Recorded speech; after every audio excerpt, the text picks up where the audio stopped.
Viewers and subscribers, welcome back to the Sports Perspective TV. As always, thank you for tuning in. Really appreciate you taking your time out to watch the video, and not only watch the video but interact with the video as well. It's much appreciated. So in this video, we're going to be talking about the West Indies and their pace bowling options, right? As you can tell from the thumbnail, um, you know, West Indies have quite a few pacers, quality pacers, and most of them are fit, or they seem to be fit and ready, right? But so we're going to be discussing, you know, of the top four quality pacers, which is Alzarri, Joseph, Shamar, Joseph, Jaden Seals, and Kemar Roach. Does the West Indies have space in their lineup to play all four of them in the South African series? And will they play all four of them? And if not, if they're not going to play all four of them, which of them would possibly not be included or in the lineup, right? Um, so that's the question that I'd like you to answer in the comment section as well.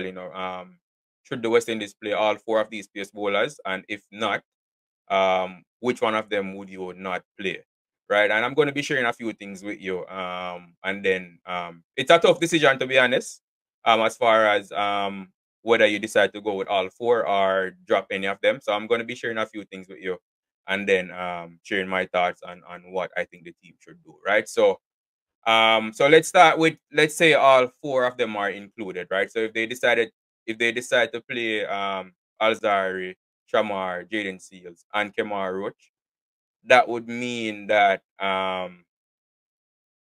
those bowlers would occupy the number 8, 9, 10, and 11 spots, right? So the last four spots in the lineup would be for the pace bowlers, right? Which would mean that there would be no space for a spinner. And the spinner in this instance would more than likely be a Gudakesh Moti, right? So it would mean that the team would be going with an all pace bowler attack, which is not unusual for West Indies, especially I would say obviously in our dominant years, right? In the 70s and 80s, when West Indies were dominating all formats of cricket, it was predominantly a pace bowling lineup. But in this current era, um I do think that our PSers are not as good as the pace bowlers from back in those times. So, I think having a spin bowling option is good for the team, right? Especially a quality spin bowling option, and we definitely cannot deny that Gudakesh Moti is a quality spin bowler. So I think they should have a spin bowler in the lineup. But if they don't, then the team still gets our support, right? But more than likely, they will decide to have a spin bowler in the lineup, right? So, but yeah, if they decide to go with all four, then that would mean that there would be no Moti in the lineup, right?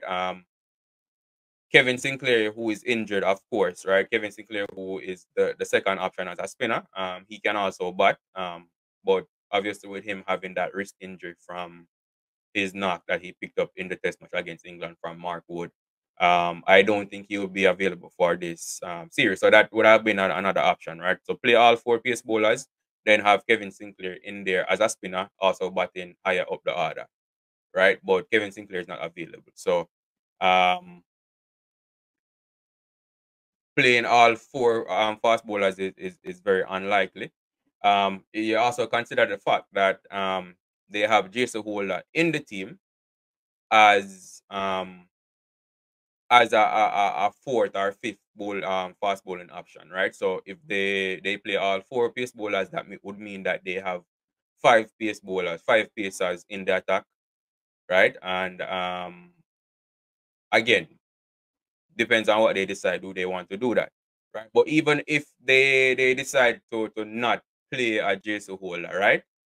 And play a specialist batsman in that number 6 position, right? It would still mean that they have all four pace bowlers in the lineup, and the lineup would still be short of a spin bowling option with the current makeup of the team, right? Or of the squad that we think that they're going to pick. So it, I would say it's unlikely that they will play all four of these pace bowlers in a match. It is likely that all four of them will be in the squad though, right? So Jeremiah Lou, who replaced Kemar Roach in the England series, he picked up an injury, right? And we'll see now where Kemar Roach is a part of the West Indies Championship level that's taking part in that warm up match against South Africa, which says to me that they have him in consideration and he is somewhat recovered from that knee injury that he suffered in England and caused him to miss the series, right? So if they're not going to play all four in a match, right, then we have to just move on now to who should they pick, right? And I will say, right, so starting with who should they leave out, right? So before the England series, this would have been a lot easier question to answer, right? I would have said that Jaden Seals would have of those four bowlers, right? Alzarri, Kemar Roach, Shamar Joseph, and Jaden Seals. I would have said Jaden Seals would have been the obvious choice to leave out.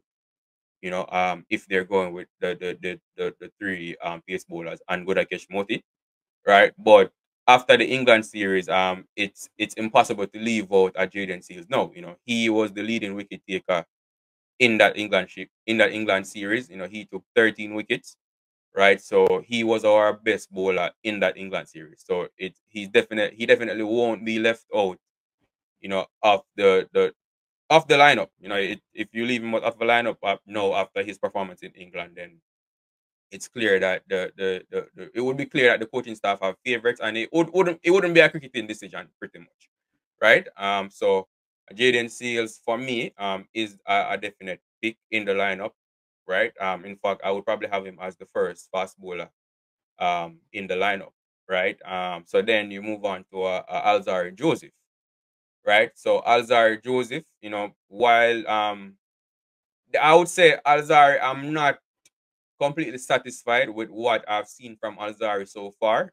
He's been a bit on the expensive side, but not only the fact that he's expensive, because obviously he bowls at high pace, right? So there are times where balls will nick off the edge and go for boundaries, and batsmen will try to play shots and get up edges and so on, go for boundaries. But even just his line and length, he's not been consistent with his line and length. He's been all over the place, right, with his bowling. Hence the reason why he's been as expensive as he was in the England series.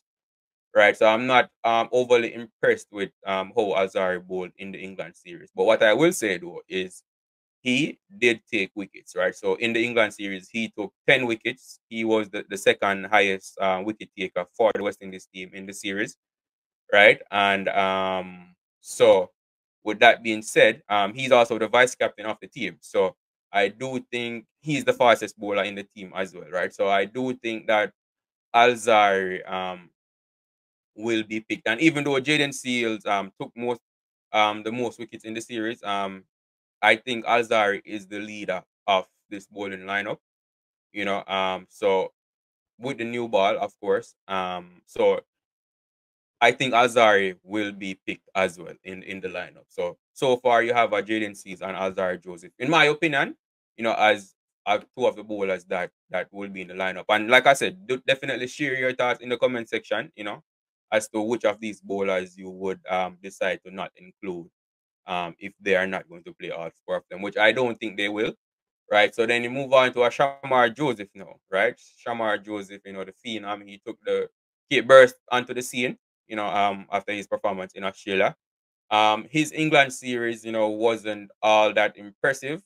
However, it must be noted that he wasn't at full fitness either, right?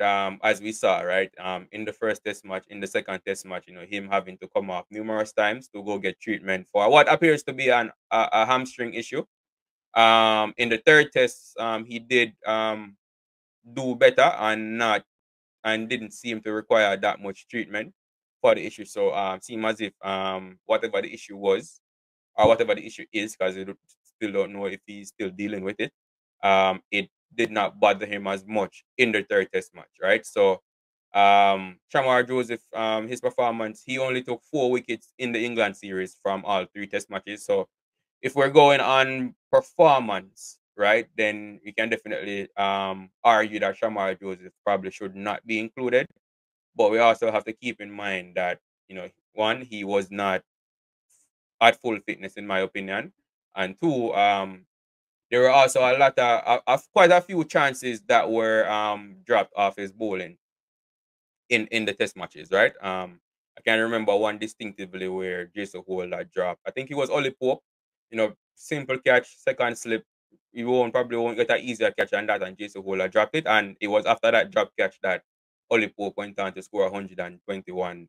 I think it was the first test match, right? So there have been moments where Shamar Joseph have been unlucky in that England series. So um, personally, I would want Shamar Joseph in the team, right? I would not drop him after just one questionable series, especially considering the things that I just mentioned. Him not being fully fit, chances were dropped off him, and on top of that, he was actually of the fast bowlers, of the specialist fast bowlers, excluding Jason Holder, right?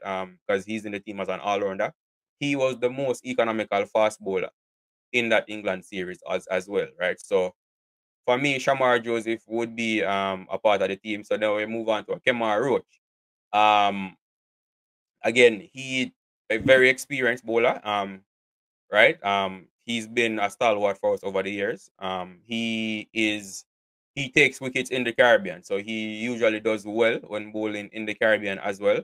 Um, right. A lot of experience. He in that the last series we played against South Africa, he did relatively well. In the first test match he took a 5 wicket haul. I think it was 5 for 47 in that first test match against South Africa. So he has a history of doing well against South Africa as well.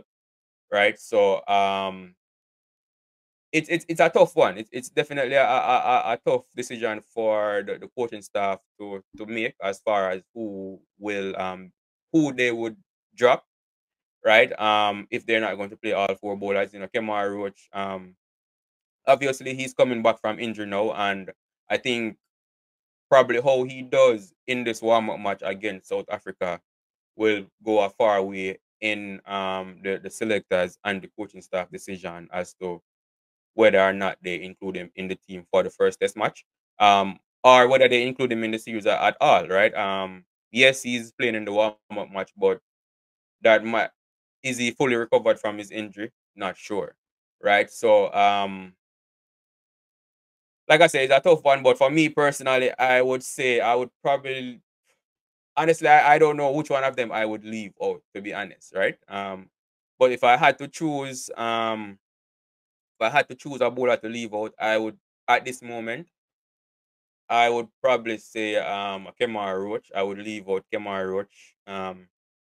Again, nothing against Roach, right? Because I do think he still adds value to this team, and with his experience and his ability to move the ball, right? I think that there's still a space in the team for him. But if the team is not going to go with all four pace bowlers, then I think at least for the first test match, then Kemar Roach could be the fast bowler that misses out of the series, But again, it also depends on Shamar Joseph, because depends on what they decide to do with him as well. Is he fully fit? Is he still suffering from any lingering issues with his hamstring?